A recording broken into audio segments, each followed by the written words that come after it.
Wiggle, wiggle, wiggle. Wiggle, wiggle. So, today we're going to talk about Apple. Not this Apple exactly, but the real Apple. So, many of you or the Apple fans have heard that Apple has released its new Mac OS, that is the Big Sur OS. So, in today's video, we're going to talk about that.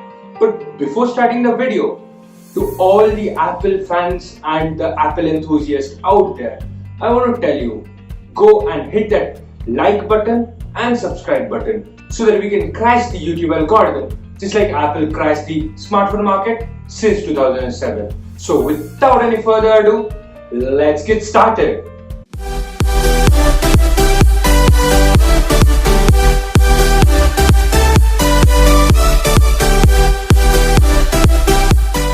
So, as you have heard that Big Sur will be an OS which will be different from the previous generation. Yes, all the OSs are different from the previous generation, but Big Sur is going to take a big or a huge leap.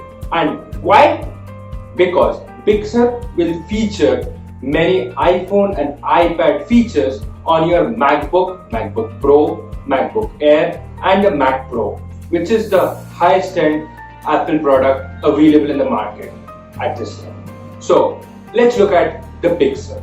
Yes, Big Sur is named after some place in California, and as Apple has promised, they are going to release all the future OS with names that come from California or originated in California, and Big Sur is not any different from that. And talking about the features here, it has upgraded or taken a huge leap from Catalina, because the animations and the notification bar, then the tabs, everything has changed, and most importantly, the app icons have become circular or has a circular edge rather than a sharp one, which Catalina or Syria High used to have, or the previous generation Mac OSs used to have.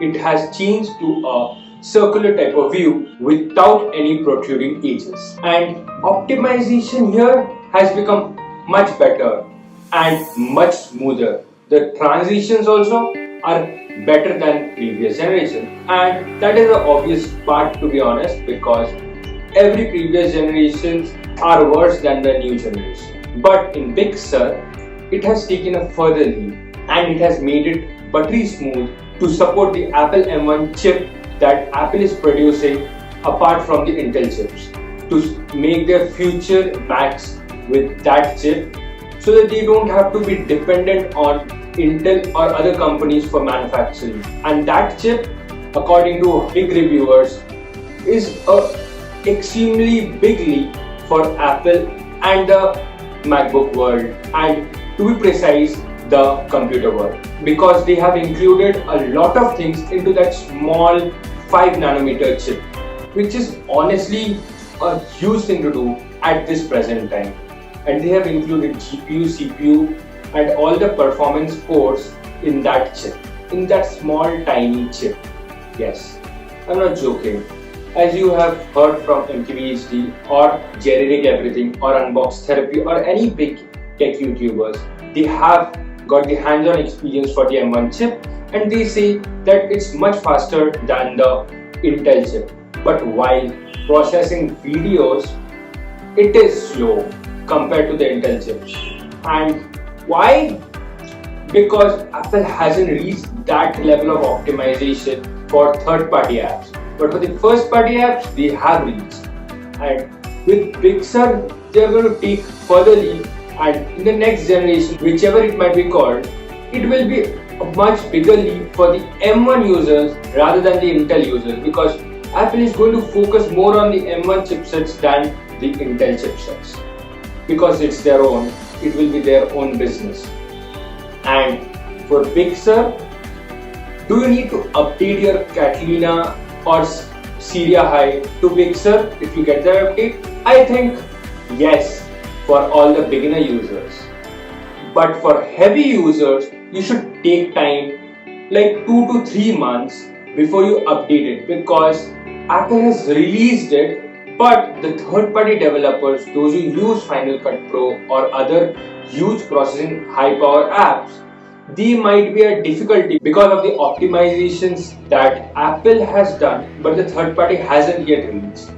So wait for it to get the best part of the Big Sur.